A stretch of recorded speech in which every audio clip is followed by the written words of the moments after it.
Hi, everyone. This is Aaron Larson, executive editor of Power Magazine, and you're listening to the Power Podcast. On today's episode, I'm joined by Mandy Ulrich. Mandy is the Senior Manager for Energy and Water America East at AWS or Amazon Web Services. Thank you, Mandy, for coming on the program, and please tell a little bit about yourself and what you do with AWS. Yeah.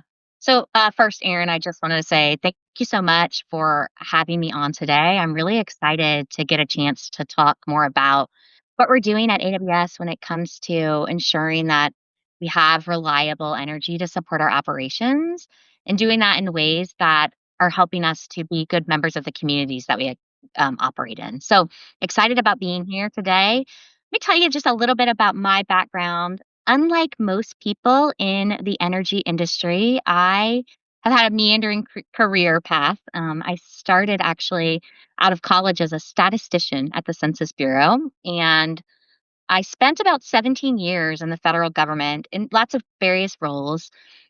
Primarily before leaving the federal government, I was leading large software development programs, such as moving the Census Bureau's data collection and processing systems over to support online data collection for the 2020 census. So it was exciting to run a lot of those programs. But after 17 years, I sort of, had a little bit of a bee in my bonnet and I was ready to try out something different. And I did some research on a lot of companies at that time and I found Amazon's leadership principles. And I don't know if you and your listeners are very familiar with those, but Amazon has a set of what we call our leadership principles that really set the stage for how we operate, how we think about problems and challenges, how we think about our interaction with our community, our customers, our stakeholders. And those leadership principles really resonated with me. They spoke to how I like to operate in my sort of space, not only at work, but also just in life. And so I applied for a job at AWS originally as a technical infrastructure program manager. So that's how I started my career at AWS and did that for a little while where I was working to build out and data centers and supporting sort of the pulling together of various pieces of our pie, right? Whether that's real estate, water, energy, construction, to ensure that we were delivering the data centers to support our customers on time. And after I had done that for a little while, I transitioned over to the planning side of our organization, where I led the program that projected our supply response across the globe for AWS and fed into our CapEx planning. So it's really cool to see both of these parts of the business, both the planning side as well as the execution side. But after doing that for a few years, I've been at AWS now almost 7 years, which is such a long time. And it's been such a great experience for me that I sort of was ready to try again, a little bit something new, sort of a common theme in my path. And at that time, I was really lucky enough to fall into an opportunity on our energy team at AWS in the Americas. At that time, I was leading our energy West and Latin America team, but it was really just an exciting thing. I know how important energy and water are to not just our ability to deliver data centers, but also just our world. I'm a mom of 4 kids, and it's really important to me that I'm doing things in a way that not only are really supporting our way of life right now, but also are setting us up for a great future, not just for me, but for my kids and, my future family too.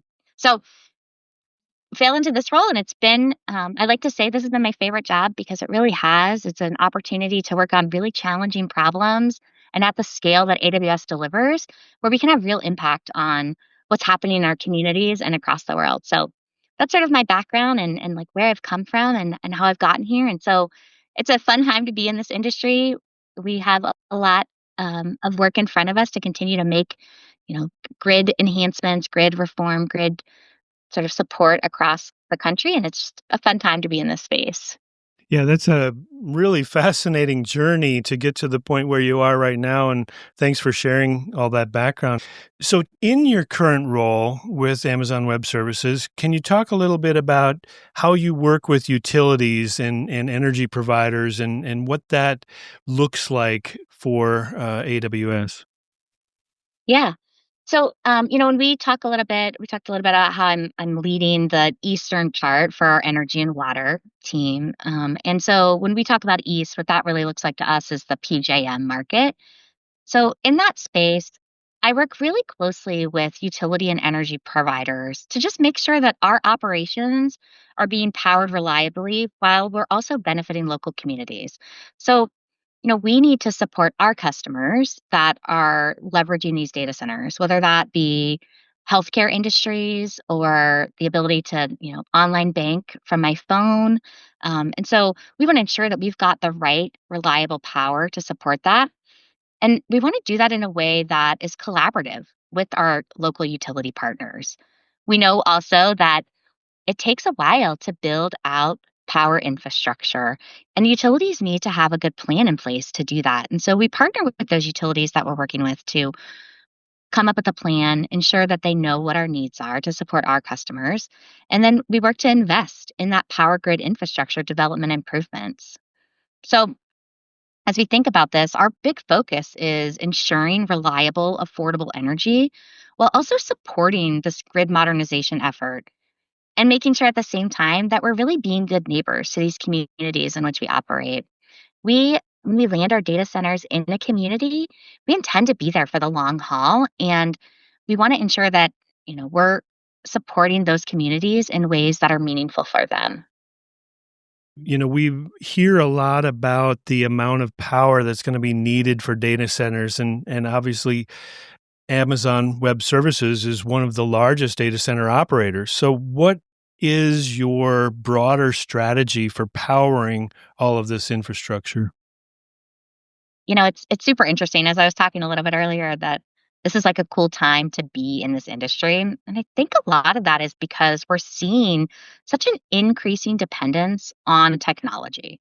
Whether that is the use of smart appliances, in my life, in my house, when it's time for dinner, we use our Alexa to announce that it's time for dinner so that all my kids can come running, or to make sure that we can see if our packages got delivered for all of the holiday shopping that we had been doing. And so, whether it's that or whether it's streaming services, spending time sort of cuddled on the couch. I have some kids in college, and so as they've come back, sort of spending some time catching up on our shows, on our streaming services, and then just leveraging a lot of these AI chatbots. Those are really helping me as a busy working mom to make sure that I can use my time efficiently. And so we're increasingly dependent on these. Data centers are really that critical backbone that support all of this technology. We've seen such an increase with like global internet traffic. Studies are showing that since 2019, that's up 2.5 times. We're seeing like 50% of the global population with access now to 5G coverage. So people are expecting that they're going to access these things on their phone and on their devices.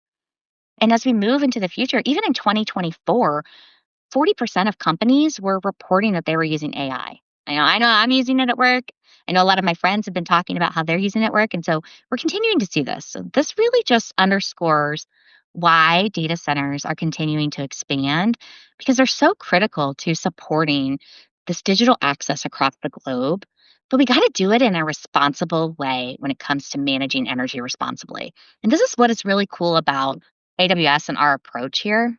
We think about energy efficiency in lots of ways. One of those is how we think about our designs for the data centers themselves. As we're thinking about these buildings, these structures that hold all of the storage and compute power, those data centers, we're looking to make them more energy efficient. I talked a little bit at the beginning about how coming to AWS was really driven based on those leadership principles. We have some that are around invent and simplify, and it's been really interesting to be surrounded by a lot of really smart people who are taking their design work in very seriously. And so they've made some big progress here where we've seen, in order to support sort of our AI workloads, this innovative design, we've seen our designs providing 12% more compute power, which helps us reduce the overall need for the number of data centers. We also think about that when it comes to cooling. And so, with some more efficient cooling systems, we've been able to reduce the mechanical energy consumption by up to 46%. And then just even when we're thinking about the building itself, the structure itself, we have been using lower carbon concrete and steel, which has helped us reduce embodied carbon by 35%. And not just the building, right? We also think about how do we improve the efficiency of the compute and storage that's running within the building itself. And so we design our own purpose built chips, and we've seen examples such as our graviton based instances that are using up to 60% less energy for the same performance. And we're seeing wide adoption. We have over 70,000 customers that have currently adopted these chips. Not just our Graviton instances, our inference 2 based instances also are offering up to 50% better performance per watt. So we've thought about it when it comes to how we build our data centers. We've thought about it when it comes to what goes in those data centers. And we pay attention, right? We're a very data driven company. And so we measure our performance. In 2024, AWS achieved a global power usage effectiveness. So that's PUE score that we talk about of 1.15, which is significantly better than the public cloud industry average. That's 1.25.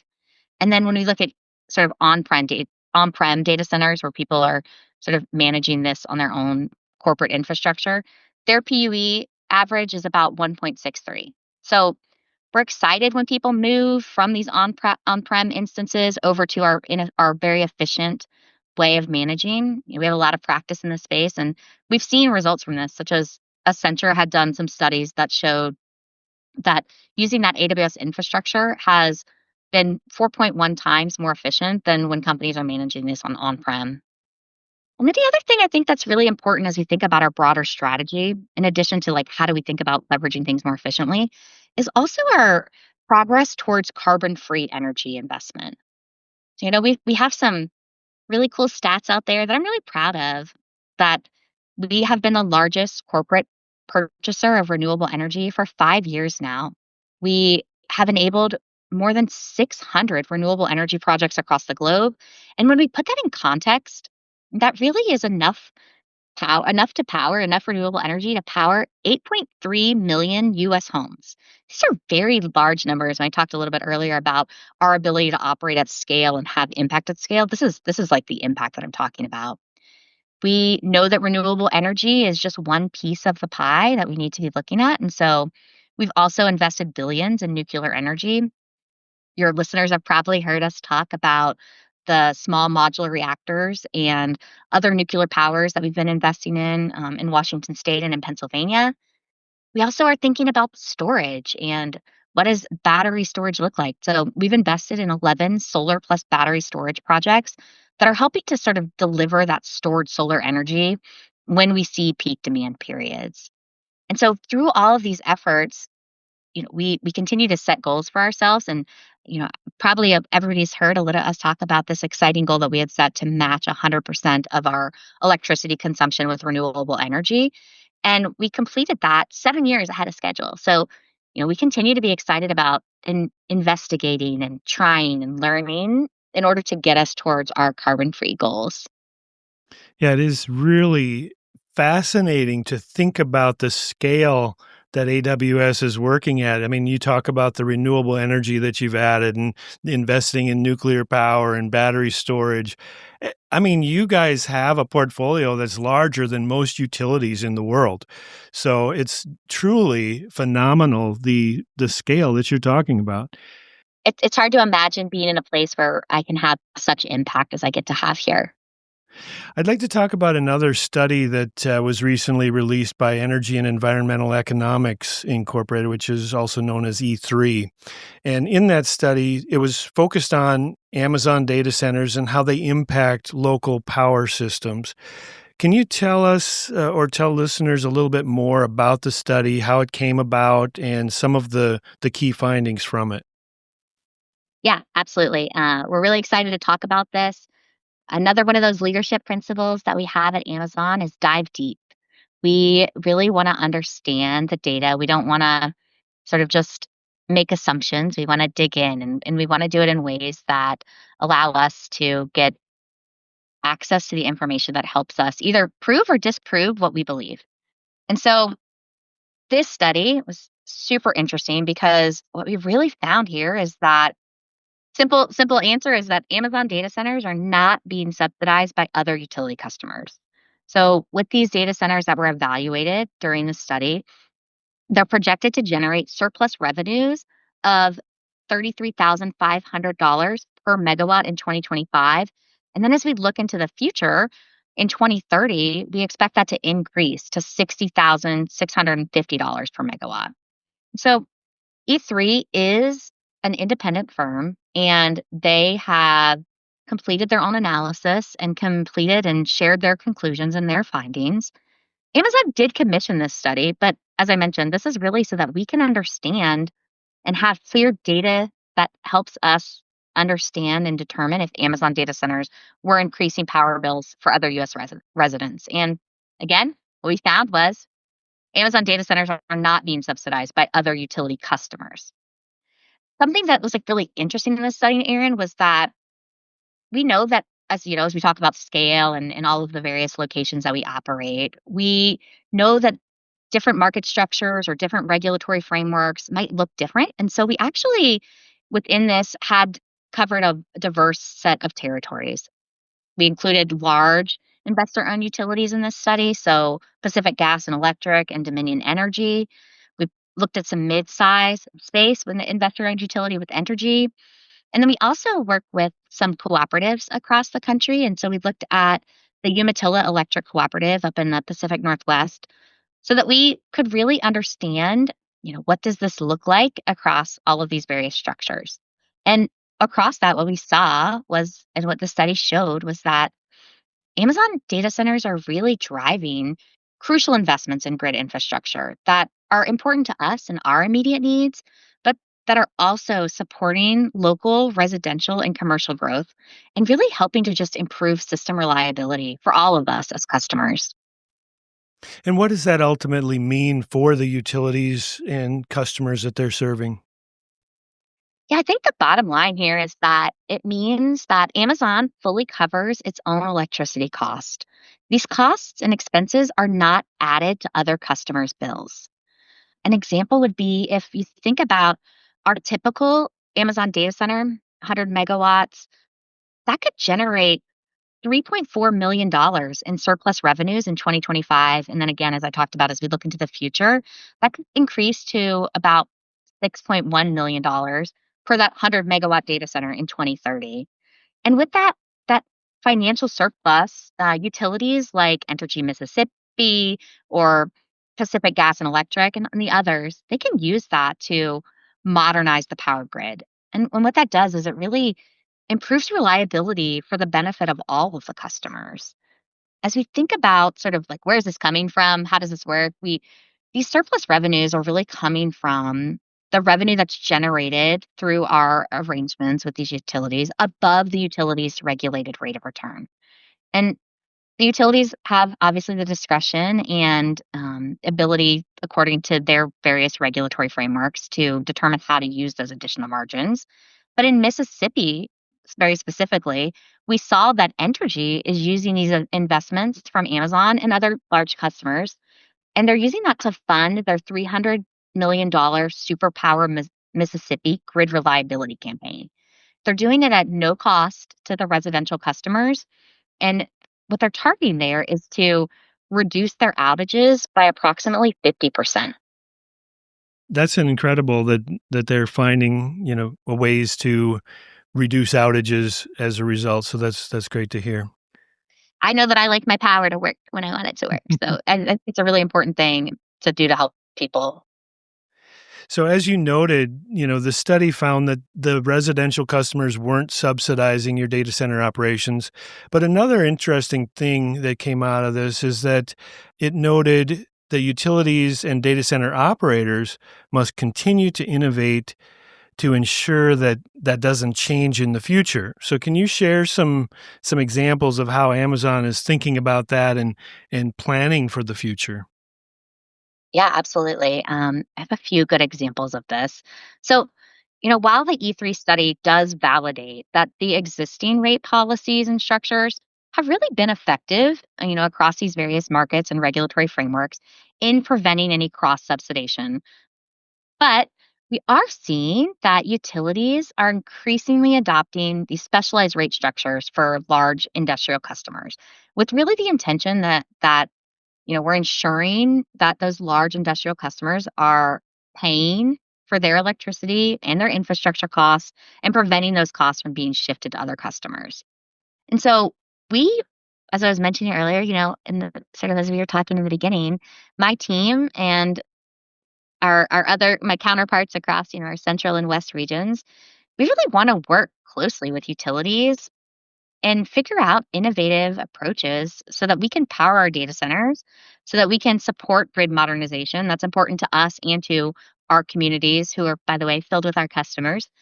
And also that we ensure while we're doing it that we are covering our costs and they're not being passed on to other ratepayers. So some cool examples of that. One, in Entergy, Mississippi, I talked a little bit earlier about the superpower campaign. So through the collaboration that we've had with Entergy, Amazon is not only covering our own service costs, but we are helping to enable $300 million in grid improvements that, as I mentioned, are intended to reduce power outages by 50% within 5 years. So that is huge and really exciting. Another one is in the Indiana NIPSCO territory. We have the NIPSCO GenCo project where we've worked with NIPSCO to design this first of a kind agreement through the newly created subsidiary NIPSCO Generation LLC, so otherwise known as GenCo. And under that structure, it operates under a commercial contract term rather than that sort of traditional utility rate making, which then creates the separate generation company, which isolates economic risks from those existing ratepayers. So NIPSCO's existing customers will have no financial responsibility for powering Amazon data centers. And through that, as we're leveraging their existing transmission infrastructure, it helps to save $1 billion over the life of the contract. So we've also thought ahead. I think one of the things that's important, and I hear a lot, is like, okay, this is great for now, but what about what's next? So as we built out that agreement, we also have included provisions that ensure that any costs that are associated with any overruns or construction delays, sometimes these things happen, that none of those are passed on to NIPSCO's existing customers either. And I think one more example that I'd like to share is in the Pacific Northwest. I was talking a little bit about how we work also with cooperatives. So with the Umatilla Electric Cooperative, in 2023, we announced a self-supply agreement with them, which allowed Amazon to take on responsibility of sourcing and selecting the energy supply that will power our data center operations, which is really cool for us for a few reasons. One of which is that it allowed us to really look and determine and include additional renewable energy resources into our plans as well. You talked about NIPSCO, and that for listeners that may not know is Northern Indiana Public Service Company. Can you share a little bit more about that and why that particular project is so innovative? Yeah. This one is really interesting. We talk about it a lot internally too, and are excited to talk about it externally. So this is really a groundbreaking model. And in this model, Amazon is paying for all costs to power our Indiana data centers. And so really there's no financial responsibility that's passed on to any of these existing NIPSCO customers. And in this agreement, we are investing in 3 gigawatts of electrical capacity. And of that, 2.4 gigawatts are going to be used for our data center operations. But the other 600 megawatts there are reserved to specifically to support grid reliability for all of NIPSCO's customers. So as I was mentioning a minute ago, we will pay to use NIPSCO's existing transmission lines, which generates approximately $1 billion in savings that will then be passed back to customers over the term of the agreement. So this really gives some very tangible savings to existing ratepayers and isolates our costs. So it's just a big win-win for everyone. And it also, importantly, as we talked earlier about the importance of data centers to support the technological advances and our digital way of life that we have now, this project adds 2.4 gigawatts of power that accelerate data center capacity, which is really important. And it's doing that in a way that also is enhancing grid reliability through these new infrastructure investments. with that, we are also bringing to the table community benefits. As I mentioned, when we set up shop somewhere, we want to be a good neighbor and be a strong part of that community. And so with this, we're bringing community benefits through thousands of high skilled jobs, through significant tax revenue that go to benefit schools and other services, as well as workforce development programs.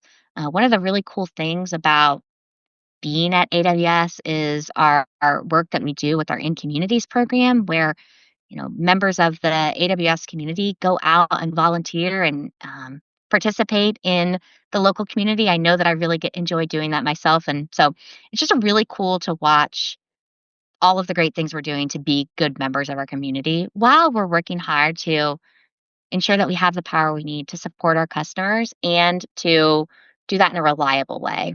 Mhm. Well, it's fascinating, and it sounds like you're doing really great work that is supporting communities, supporting the grid, and supporting your own necessary services. So it's great to hear. Yeah. Well, thank you, Mandy. Again, for listeners, I've been speaking with Mandy Ulrich, Senior Manager for Energy and Water for America East at AWS. Is there anything that I haven't asked about that you think would be important to mention?